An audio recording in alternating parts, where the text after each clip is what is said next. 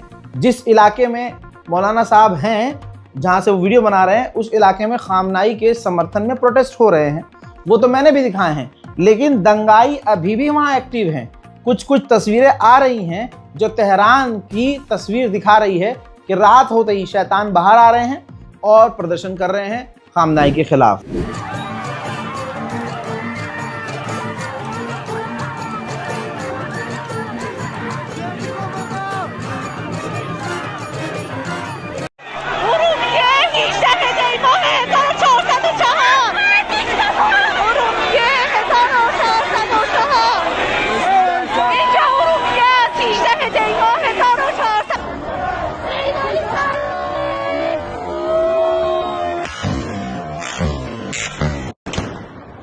हजरात, एक प्रदर्शनकारी मारा गया ईरान की सिक्योरिटी फोर्सेस के द्वारा, क्योंकि दंगा मचाने का काम वो कर रहा था, जो होना था हुआ। अब जब उसका जनाजा निकला तो उसके जनाजे में भी डेथ टू खामनाई के नारे लगाए जा रहे हैं।